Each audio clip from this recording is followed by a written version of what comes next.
Hello friends, एक बार फिर से आप सभी का मल्टीटेक के यूट्यूब चैनल में बहुत बहुत स्वागत है। तो आज हम बात करने वाले हैं एक ऐसे टॉपिक के बारे में जिसको आप जानते हैं कि जिसको रिपेयरिंग करने में काफ़ी समस्या आती है कि हम कैसे उसको रिपेयर करें। और पीसीबी अगर हमारे पास आती है तो हम ये भी सोचते हैं कि हम उसकी कटिंग कैसे करें, क्या करें। तो आप समझ गए होंगे कि हम किस पीसीबी के बारे में बात करने वाले हैं। तो हम बात करने वाले हैं वॉशिंग मशीन की पीसीबी के बारे में कि हमारा जो वॉशिंग मशीन का पीसीबी आता है, अगर हम बात करें वॉशिंग मशीन की, तो वॉशिंग मशीन अगर हमारा टॉप लोड है, फ्रंट लोड है या किसी प्रकार का वॉशिंग मशीन है, इन्वर्टर है, नॉन इन्वर्टर है, जैसा भी है, तो उसमें जो पीसीबी हमारा आता है उसमें क्या होता है, ग्लू लगा होता है। और ग्लू के कारण रिपेयरिंग में काफ़ी समस्या होता है कि हम किस तरीके से जो है उसको रिपेयर करें। क्योंकि आप देखेंगे हमारे पास ये जो पीसीबी दिख रही है, आप देखिए ये भी LG top load washing machine की पीसीबी है, लेकिन ये वाली पीसीबी हमारा जो है ये नॉन इन्वर्टर है। और इसी के ठीक बगल में ये अगर हम देखें तो ये भी हमारी LG top load washing machine की पीसीबी है, लेकिन ये फुली इन्वर्टर पीसीबी है। तो होता क्या है कि जब भी पीसीबी में कोई समस्या आता है, जैसे अगर हम इसमें बात करें तो इसमें आप देखेंगे कि हमारा यहाँ पे शॉर्ट सर्किट हुआ है, यानी ये आईपीएम हमारा क्या हो गया है, शॉर्ट हो गया है। ये आईपीएम हमारा ख़राब हो गया इस पीसीबी में। तो जब भी किसी पीसीबी में अगर ये हमारा आईपीएम ख़राब हो जाता है या फिर हमारी ये स्विचर आईसी ख़राब हो जाती है या किसी प्रकार का कोई भी अगर सेक्शन हमारा ख़राब हो जाता है, क्योंकि वॉशिंग मशीन में अगर ज़्यादातर जो प्रॉब्लम्स आते हैं, ये प्रॉब्लम्स हमारा कहाँ से आता है, तो जो ज़्यादातर प्रॉब्लम आता है उसके बारे में मैं थोड़ा-सा आपसे शेयर कर रहा हूँ कि सबसे ज़्यादा प्रॉब्लम हमारा आता है कि पीसीबी हमारी डेड कंडीशन में हो जाती है, जो पीसीबी किसी प्रकार का कोई काम नहीं करता है। दूसरा कंडीशन आ जाता है हमारा कि डोर स्विच का एरर आ जाता है, प्रेशर सेंसर का एरर आता है।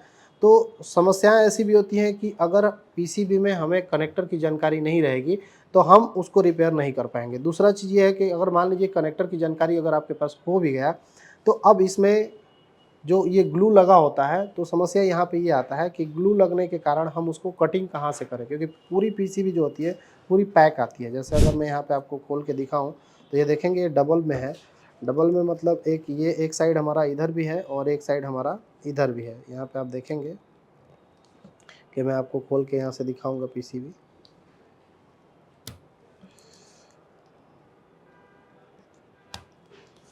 यहाँ से ये थोड़ा सा लॉक होते हैं, तो लॉक खोलना पड़ेगा आपको। कई बार क्या होता है कि लॉक खोलते समय पीसीबी आपकी टूट भी जाती है, तो लॉक को बहुत ही आराम से यहाँ पे खोलना है कि लॉक हमारा टूटे नहीं। और टूट भी जाएगा तो ज़्यादा दिक्कत नहीं है, आपको डबल टेप से जो है आप साइड पे चिपका सकते हैं। यहाँ पे ये आप देख सकते हैं हमने जो है ये खोल दिया है। और ये पीसीबी अगर आप पीछे से देखेंगे तो बिल्कुल ये नई पीसीबी है यहाँ पे।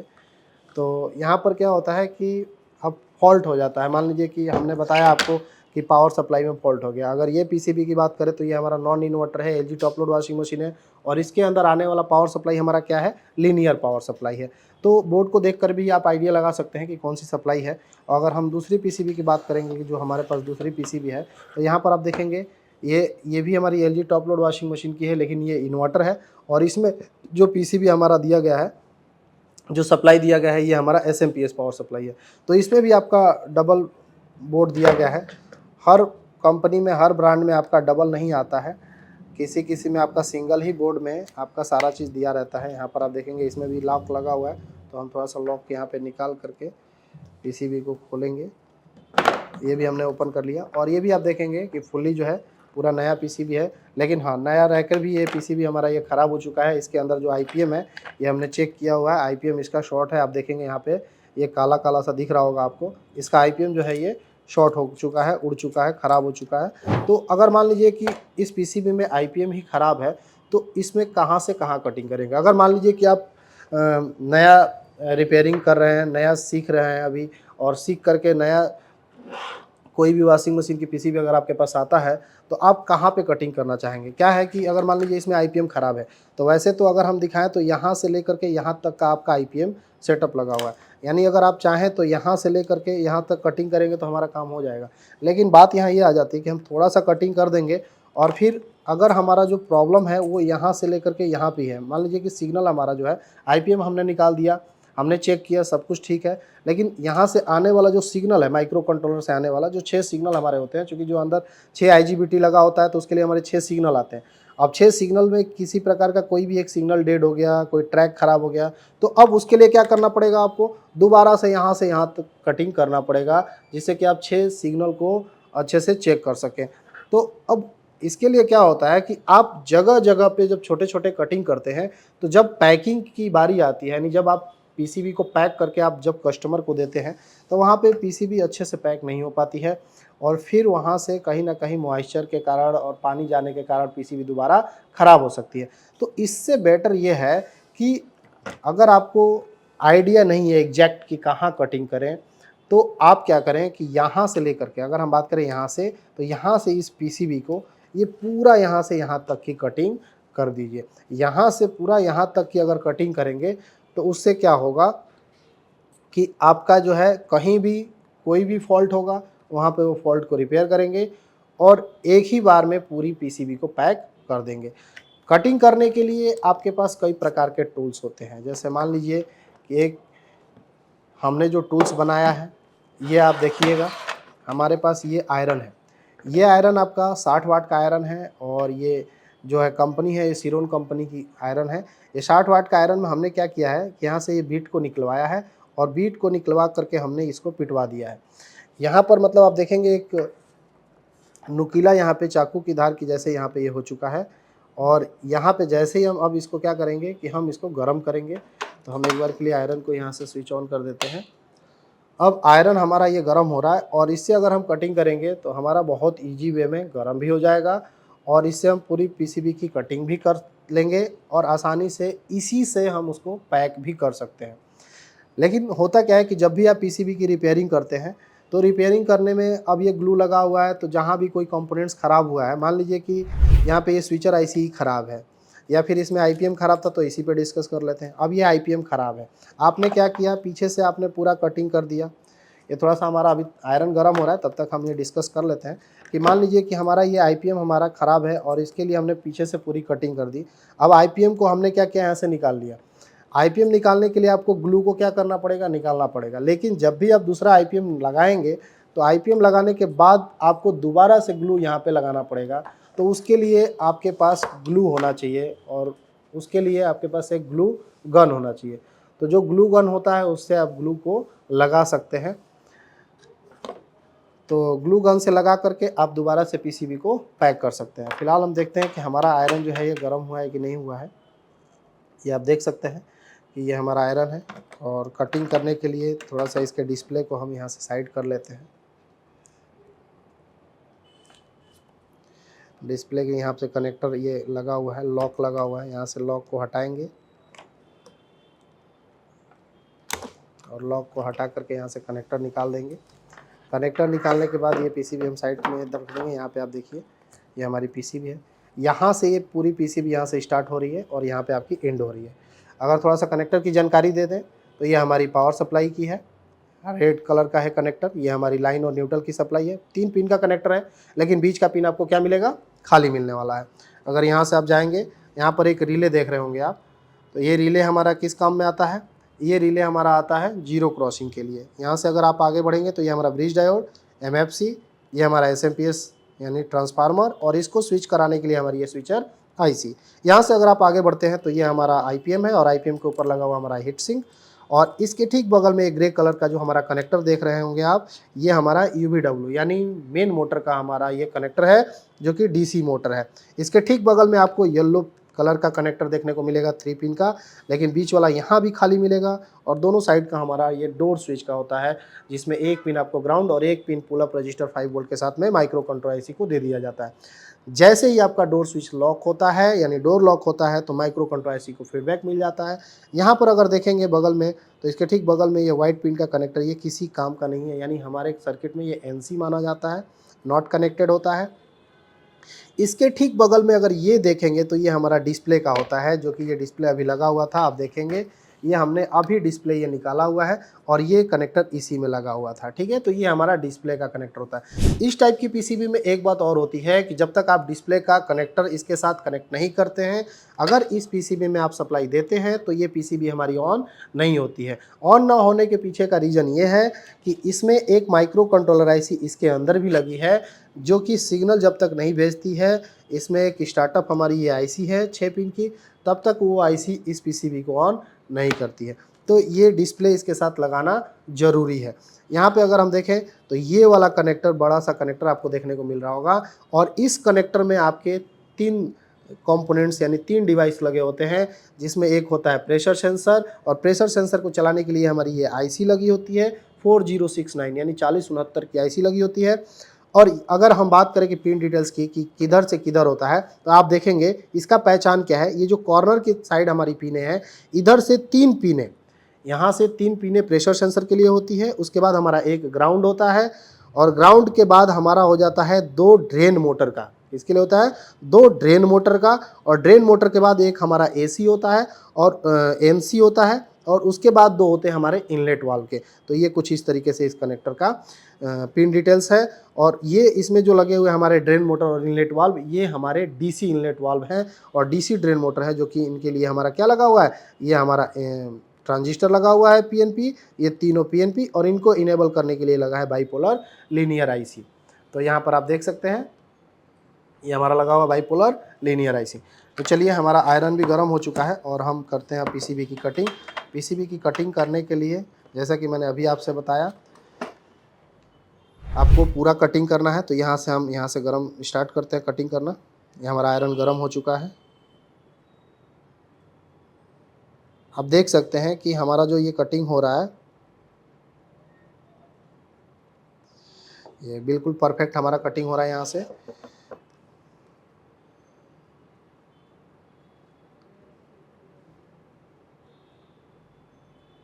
आपको ठीक इसी प्रकार से पूरी पीसीबी का कटिंग करना है। स्टार्टिंग अगर आपको बहुत ज़्यादा दिक्कत लग रहा है तब, जैसे मान लीजिए कि हमको आइडिया नहीं है कि हम कटिंग कहाँ से कहाँ करें, या फिर छोटा छोटा कटिंग करके अगर हम 4-5 भागों में कर देते हैं, तो वहाँ से क्या होता है कि पैक करने में काफ़ी दिक्कत आती है।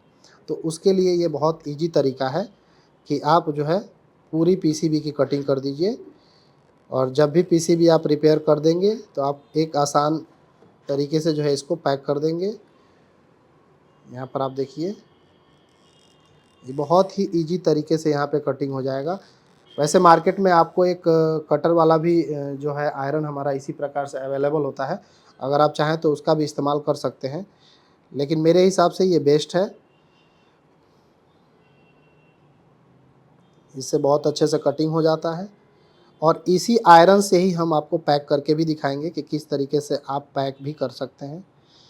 अब देखिए, हम यहाँ तक ही कटिंग करेंगे, क्योंकि इसके बाद आप देख सकते हैं यहाँ पे हमारी पीसीबी क्या हो चुकी है, ख़त्म हो चुकी है। तो हम यहीं पे कटिंग करेंगे, और इसके बाद फिर दोबारा हम यहाँ से ऊपर से ले लेंगे।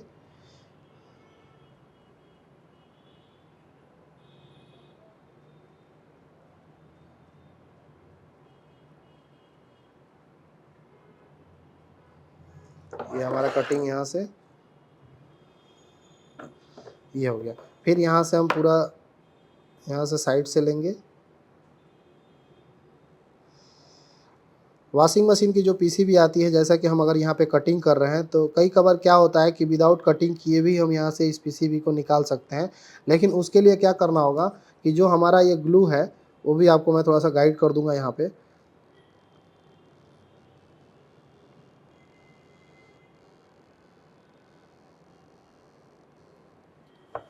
यहाँ से हम ये प्रॉपर जो है चारों तरफ से कटिंग कर देंगे।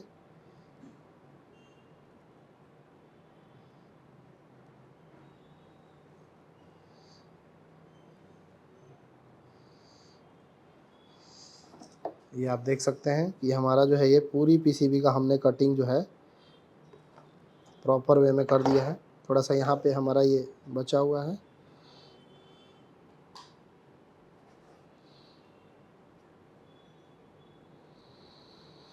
ये आप देख सकते हैं। अभी हमने क्या किया है, पूरी पीसीबी का ये हमने कटिंग कर दिया है। यहाँ से बहुत ही इजी वे में आपका यहाँ से ये इसको निकालना है, लेकिन ध्यान रहे कि ये हमारा टूटे ना। यहाँ से क्या होता है कि जो हमारा ये ग्लू है ना, ये ग्लू जैसे इधर से लगा हुआ है पूरा, वैसे ही आपके पीछे से भी पूरा ग्लू भरा होता है। तो आपको बहुत ही आराम से इसको निकालना है, क्योंकि अगर आप यहाँ से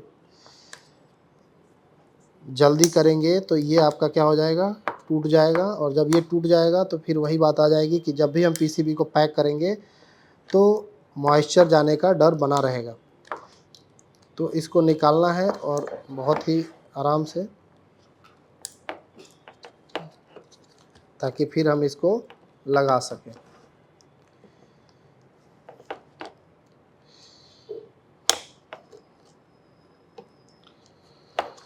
ये आप देखेंगे बहुत ही आराम से यहाँ से ये निकल जाएगा। ये लॉक हमारा ये टूट गया यहाँ से। लॉक पे ध्यान देना है आपको कि लॉक ना टूटे। और वैसे फिर मैंने आपको एक चीज़ और समझाया था कि अगर लॉक टूट भी जाता है तो बहुत ज़्यादा समस्या नहीं है। आपके पास डबल टेप है, डबल टेप से आप इसको क्या करेंगे, चिपका सकते हैं।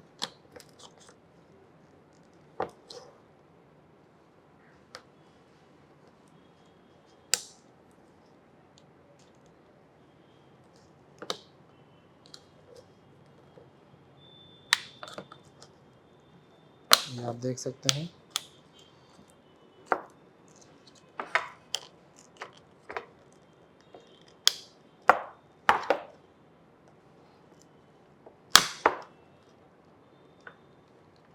थोड़ा सा यहाँ पे टाइम लगता है, तो इतना जल्दी ना करें क्योंकि जल्दी करने से क्या हो जाएगा, काम यहाँ पे ख़राब हो जाएगा। ये आप देख सकते हैं कि ये पूरा जो है हमारा यहाँ पे ओपन हो चुका है। अब पूरा कटिंग करने से बेनिफिट क्या है ये मैं आपको बता दे रहा हूँ। जैसा कि मैंने आपसे बताया कि इस पीसीबी में क्या है, आईपीएम हमारा ख़राब हो चुका है।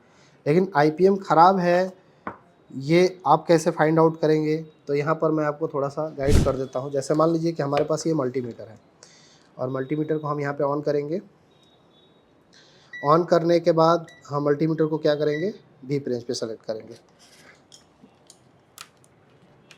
वैसे हमारा जो है टेस्टिंग होता है डायोड रेंज पे।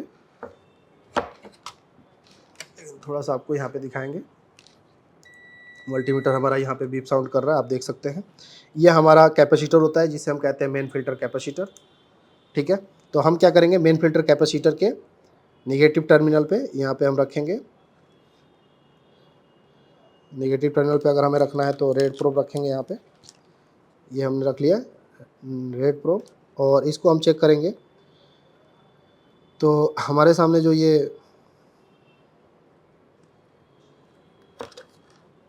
UVW टर्मिनल है, यहाँ पे हम चेक करेंगे।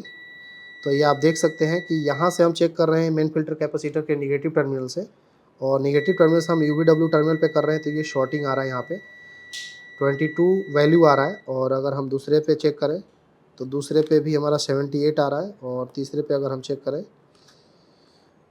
तो यहाँ पर कुछ नहीं आ रहा है। अगर हम इसको डायोड रेंज पर चेक कर दें तो यहाँ पे डायोड रेंज की टेस्टिंग आप देखते हैं, तो यहाँ पे कुछ भी नहीं आ रहा है। जबकि हमारा जो है डायोड रेंज वैल्यू आना चाहिए, लेकिन यहाँ पे क्या आ रहा है, 00 आ रहा है, यानी बीप साउंड आ रहा था। आपको दोबारा यहाँ पे दिखा देता हूँ। जब भी आप आईपीएम को चेक करते हैं तो जब आप मेन फिल्टर कैपेसिटर के निगेटिव टर्मिनल से चेक करते हैं तो वहाँ पे आपको रेड प्रोब लेना होता है। और अगर आप मेन फिल्टर कैपेसिटर के पॉजिटिव टर्मिनल पे लेते हैं तो पॉजिटिव टर्मिनल पे आपको ब्लैक प्रोब रखना होता है। और UVW टर्मिनल के साथ आपको चेक करना होता है जहाँ पे आपको डायोड रेंज वैल्यू देखने को मिलता है। लेकिन यहाँ पर आप देखेंगे कि हमारा बीप साउंड आ रहा है, तो यहाँ पे आईपीएम क्या है, ख़राब है। अगर हम प्रोब को चेंज करते हैं एक बार के लिए, आप देखेंगे ये हमारा निगेटिव प्रोब है, ये ब्लैक प्रोब है। तो अब इसको हम कहाँ रखेंगे, मेन फिल्टर कैपेसिटर के पॉजिटिव टर्मिनल पर। अब ये हमारा मेन फिल्टर कैपेसिटर है, आप देख सकते हैं ये हमारा मेन फिल्टर कैपेसिटर है। तो इसके हम पॉजिटिव टर्मिनल पर हम यहाँ पे ब्लैक प्रोब रखेंगे, और रेड प्रोब को कहाँ रखेंगे, UVW टर्मिनल पे। अभी आप देखेंगे यहाँ पे हम रख रहे हैं नो वीप नो वैल्यू, जबकि वैल्यू आना चाहिए। यहाँ पे भी देखेंगे नो वीप नो वैल्यू, और यहाँ पे भी देखेंगे नो वीप नो वैल्यू।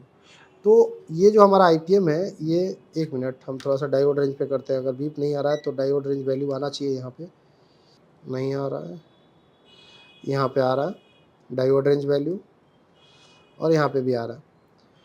लेकिन एक दो IGBT के ठीक होने से हमारा आईपीएम ठीक नहीं हो जाएगा, क्योंकि ये हमारा आईपीएम, इसके अंदर एक दो IGBT हमारी ठीक है, लेकिन लगभग 3-4 तो हमारा ख़राब ही हो चुका है। तो लगभग हम आईपीएम को क्या मानेंगे, ख़राब मानेंगे। आईपीएम ख़राब है, यहाँ पे ये पूरा शॉर्टिंग ही है, ख़त्म हो गया। यहाँ पे आप देखेंगे ट्रैक भी यहाँ पे ब्लैक हो गया है।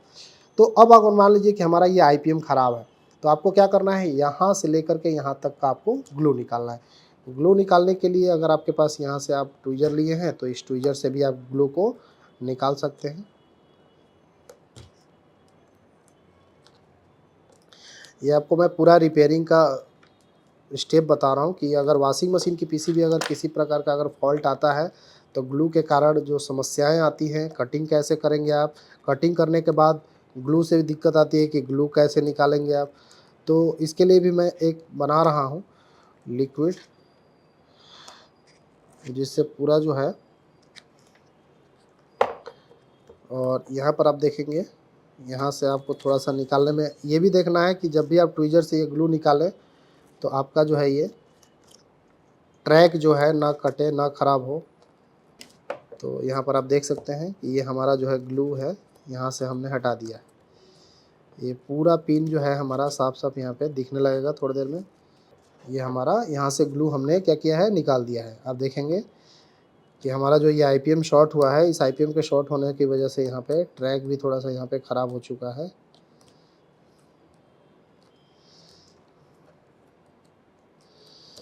ये आप देखेंगे यहाँ पे ये पूरा जल गया है, ये पिन पूरा जल गया है। यहाँ पे थोड़ा सा जूम करके आप देखेंगे यहाँ पे ये पूरा ब्लैक दिख रहा है, ये पूरा जल चुका है, ये आईपीएम हमारा ख़राब हो गया है। तो यहाँ से जब हम ये आईपीएम बदलेंगे तो आईपीएम के बदलने से पहले यानी दूसरा आईपीएम लगाने से पहले हमें पूरा सिग्नल, एक एक सिग्नल क्या करना पड़ेगा, चेक करना पड़ेगा। उसके बाद आपको दूसरा आईपीएम लगाना है, यानी अगर आपने सप्लाई चेक कर लिया, सारे सिग्नल चेक कर लिया, तो आपको दूसरा आईपीएम लगाना है। और पीसीबी को तब तक पैक नहीं करना है जब तक आप पीसीबी को चलाकर दोबारा ना देख लें, क्योंकि अगर मान लीजिए आपने पैक कर दिया और फिर दोबारा से उसमें कुछ फॉल्ट है, रिपेयर नहीं हुआ, तो इसलिए पहले पैक करने से पहले यानी ग्लू लगाने से पहले, यहाँ पे ग्लू भी आपको तभी लगाना है जब आप आईपीएम लगाने के बाद फिर दोबारा पीसीबी को चेक कर लीजिए। दोबारा पीसीबी चेक कर लिया तो फिर आपको ग्लू लगाने हैं, और ग्लू लगाने के बाद जो है पीसीबी को पैक करना है। तो यहाँ पे ग्लू लगाने के लिए मैंने आपसे बताया, उसके लिए क्या करना है कि आपके पास होना चाहिए ग्लू गन। यहाँ पर आप देखेंगे हमारे पास इस टाइप का ग्लू गन है। आप भी एक ग्लू गन ले सकते हैं, और ये स्टिक आपको मार्केट में बहुत ईजिली मिल जाएगा, और इसको लेकर के आपको यहाँ पर लगाना है। ठीक है, तो चलिए हम एक बार के लिए आपको ये भी दिखाते हैं किस तरीके से आप लगाएंगे। तो चलिए अभी हमने ले लिया है, ये आप देख सकते हैं कि हमारे पास ये है। आप ये ग्लू गन, और ग्लू गन में आप देखेंगे हमने स्टिक लगाया हुआ है। ये हमारा ग्लू अभी गर्म हो चुका है, ग्लू गन। और यहाँ पे जो हमने ग्लू निकाला हुआ है, तो जब भी हम पीसीबी रिपेयर कर देंगे और आईपीएम हम लगा देंगे, ये तब की बात है। तो यहाँ पर आपको क्या करना है, इस तरीके से ग्लू जो है चारों तरफ लगा देना है। यहाँ पे आप देखेंगे कि ग्लू जो है अच्छे से, जहाँ से ये आपने निकाला है उन सभी जगहों पे ग्लू आप लगा देंगे।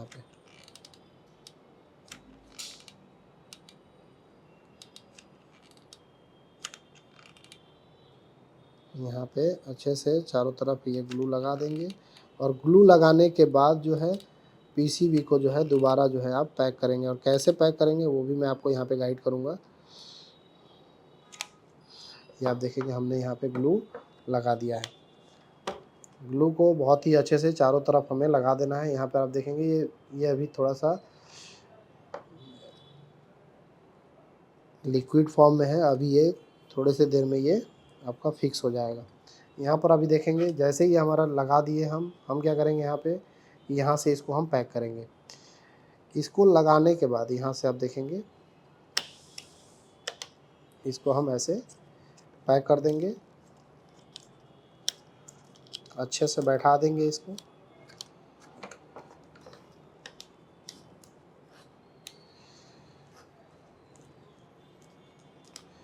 यहाँ से इसको अच्छे से आप बैठा देंगे। बैठाने के बाद आपको क्या करना है कि जिस आयरन से हमने इसकी कटिंग किया है, उसी आयरन से लेकर के हमें इसको एक प्लास्टर टाइप का इसके ऊपर चढ़ा देना है। यानी जैसे ही हम यहाँ से इसके ऊपर चढ़ाएंगे तो हमारी ये पीसीबी क्या हो जाएगी, लॉक हो जाएगी।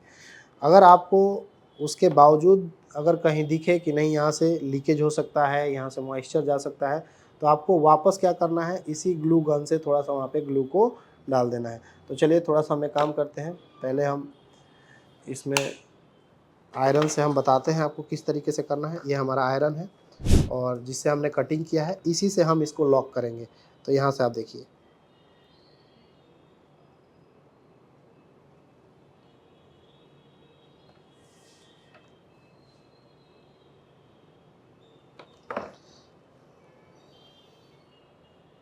ये आप देख सकते हैं कि हम इसी से जो है, इसी आयरन से जिससे हमने कटिंग किया है, उसी से इसी पीसीबी को हम क्या कर रहे हैं, लॉक कर दे रहे हैं। और लॉक इतना परफेक्ट हो रहा है, आप देख सकते हैं यहाँ से किसी प्रकार का कोई मॉइस्चर भी नहीं जाएगा। और अगर हम बात करें कि जब भी हम पीसीबी की कटिंग करते हैं, तो कटिंग करने के बाद क्या होता है कि अगर हम ये पीसीबी लेते हैं जो कि हमारी ये दूसरी पीसीबी है, जब आप इस पीसीबी को इसके साथ बैठाते हैं, तो अगर अच्छे से आपकी पीसीबी में जॉइंट नहीं हुआ होगा या अच्छे से ये नहीं बैठा रहेगा, तो ये पीसीबी बैठती नहीं है और जहाँ पे आप लगाते हैं यानी वॉशिंग मशीन में जहाँ पे लगाते हैं, वहाँ पे भी सेट नहीं होता है। तो अभी थोड़ा-सा मैं आपको पूरा पैक करके यहाँ पे आपको दिखाता हूँ, किस तरीके से आप ये कर सकते हैं।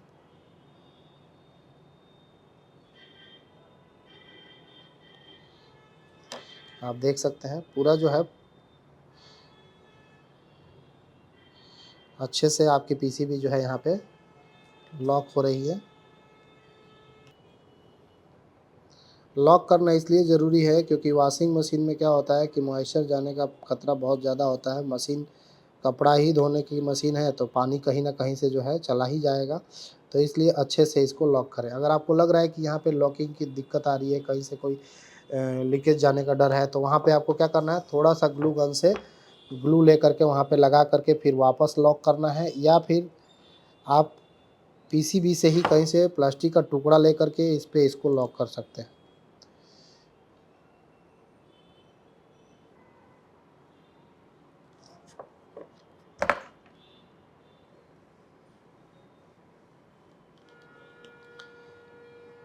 तो ये देख सकते हैं कि हमने जो है पीसीबी को पूरा जो है अच्छे तरीके से यहाँ पे पैक कर दिया है, और कहीं से जो है ये नहीं लग रहा है कि यहाँ से आपका लीकेज है और पानी जाने की संभावना है, आप देख सकते हैं। तो इस तरीके से अगर आप पीसीबी की कटिंग करते हैं और लॉक करते हैं, तो इससे क्या होगा कि जो दूसरी पीसीबी होगी, हमारी जो डिस्प्ले पीसीबी होगी, ये भी आसानी से यहाँ पे बैठ जाएगी। आप देखेंगे, ये भी आप देखेंगे यहाँ पे, देखिए आसानी से जो है लॉक हो चुका है, यहाँ पे आसानी से बैठ चुका है। और जब ये इसलिए बता रहा हूँ कि आसानी से इसलिए बैठना ज़रूरी है और लॉक होना ज़रूरी है, क्योंकि होता क्या है कि जब भी आप पीसीबी को सिस्टम में लगाएंगे, यानी जो हमारा वॉशिंग मशीन है, जब आप उसमें इस पीसीबी को फिट करेंगे, अगर इसमें किसी प्रकार का बैलेंस रह गया, तो ये हमारी पीसीबी उसमें फिट नहीं बैठेगी। यानी जो हमारा ये कीपैड है, ये हमारा कीपैड उसमें अच्छे से काम नहीं करेगा, तो वहाँ पे दिक्कत आ सकता है। अगर ये पीसीबी में थोड़ा-सा अगर चौड़ाई बढ़ता है, ये मोटाई बढ़ गई यहाँ पे, तो ये पीसीबी इतनी डिस्टेंस ले लेगी, जिससे क्या होगा, जब आप स्विच दबाएंगे तो स्विच अच्छे से काम नहीं करेगा। तो इसलिए आपके सर्किट में क्या होता है कि बहुत ज़्यादा फॉल्ट आपके जैसे पावर सप्लाई से भी आता है, तो उसी प्रकार से स्विचर आईसी का भी काम करना है। उससे रिलेटेड फिर आपके क्रिस्टल से भी आपके फॉल्ट्स आते हैं कि क्रिस्टल होता है कि आप कोई भी प्रोग्रामिंग यानी कोई भी फंक्शन चुनते हैं, तो उसमें टाइम क्या होता है, एकाएक घट जाता है। तो उस केस में क्या ख़राब होता है, हमारा क्रिस्टल ख़राब होता है। कई कभार क्या होता है, पूरी पीसीबी में सप्लाई बनती है लेकिन फिर भी कोई काम नहीं होता है, तो उस केस में भी क्या ख़राब होता है, हमारा क्रिस्टल ख़राब होता है। तो जब क्रिस्टल अगर ख़राब होगा, तो क्रिस्टल में भी क्या करना है आपको, यहाँ से कटिंग तो आपने पूरा किया ही हुआ है, आपको यहाँ से ऊपर से यहाँ से ग्लू निकालना है और क्रिस्टल को बाहर निकालना है, फिर दोबारा उसी तरीके से आपको पूरा पैक कर देना है। तो इससे क्या होगा कि आपकी पूरी पीसीबी जो है, अब जैसे ही आपको धीरे-धीरे एक्सपीरियंस होता जाएगा, आपको पूरी कटिंग नहीं करनी पड़ेगी। फिर मान लीजिएगा आपने सब कुछ जान लिया, सप्लाई बन गई हो, सप्लाई चेक करने का तरीका क्या है, आपने यहाँ पे सप्लाई दिया, यहाँ पे आपने डिस्प्ले पे 5 वोल्ट चेक कर लिया, ग्राउंड से लेकर के आपने 5 वोल्ट सप्लाई चेक कर लिया, यहाँ पे सप्लाई बनी रही है, आपको लग गया कि क्रिस्टल ख़राब है, तो पूरा कटिंग करने का ज़रूरत है ही नहीं।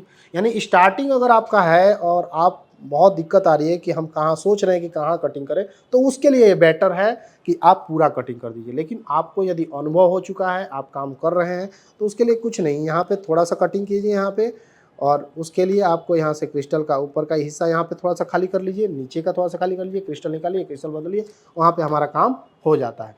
लेकिन एक देखें अगर परफेक्शन के दृष्टिकोण से, तो आप थोड़ा-सा मैं यहाँ पे एक बार खोल के दिखाऊँगा कि थोड़े से कटिंग में और पूरा कटिंग में फ़र्क कहाँ आ जाता है। जैसे मान लीजिए आप पीसीबी को देखिए, तो पूरा कटिंग में आपको क्या दिख रहा है?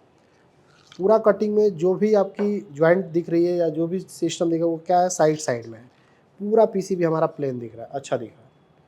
दूसरा ये कि जब भी अगर फिर दोबारा कोई फॉल्ट आ गया, तो हमें क्या, इसी कटिंग पे दोबारा आयरन थोड़ा-सा चला देना है, क्योंकि हमने अंदर-अंदर लॉक नहीं किया, केवल ऊपर-ऊपर किया है। दोबारा एक बार आयरन चला देंगे, फिर पूरा हमारा पीसीबी यहाँ पे ये कटिंग हो जाएगा ऑटोमेटिक। ये एक तरीका है। दूसरा तरीका जो मैं आपसे कह रहा था स्टार्टिंग में, फिर मैं रुक गया, कि विदाउट पीछे से कटिंग किए हुए, यानी बिना कटिंग किए हुए भी आप पीसीबी की रिपेयरिंग कैसे करेंगे। तो उस केस में आपको ये पीसीबी को बाहर निकालना होता है, और पीसीबी को बाहर निकालने के लिए क्या करना होता है कि जो ये हमारा लॉकिंग है, ये जो हमारा लॉक है, ये चारों तरफ से ग्लू यहाँ पे छुड़ाना होता है, यहाँ पे, और सारा ग्लू छुड़ा करके इस पीसीबी को यहाँ से बाहर निकालना होता है। तो उस केस में थोड़ा सा आपको ध्यान रखना होता है, क्योंकि जब भी आप ऐसे पीसीबी को बाहर निकालते हैं तो ग्लू हमारा क्या होता है, ऊपर भी लगा होता है और पीछे भी लगा होता है। तो जब हम पीसीबी को ऐसे निकालते हैं तो हमारी पीसीबी टूटने का डर रहता है, पीसीबी टूट सकती है, ट्रैक कट सकता है। तो उससे बेटर ये है कि आप कटिंग कर लीजिए। लेकिन कटिंग हर एक पीसीबी में नहीं कर सकते आप, इसमें मैं बता रहा हूँ तो इसमें कर सकते हैं।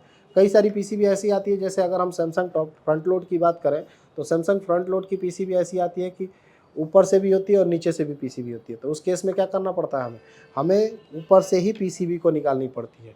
कई टॉप लोड वॉशिंग मशीन की भी पीसीबी ऐसी आती है जो दोनों एक साथ ज्वाइंट होते हैं, यानी जो आप ये अलग अलग देख रहे हैं तो उसमें ये तो चीज़ होता है, ये आपका प्लास्टिक का बॉडी होता है, लेकिन ये खुलने वाला नहीं होता, ये दोनों पैक होते हैं, और एक पीसीबी इधर से डली होती है और एक पीसीबी इधर से डली होती है। तो उस केस में आप कटिंग नहीं कर सकते हैं, उस केस में आपको पीसीबी को ही बाहर निकालना पड़ेगा।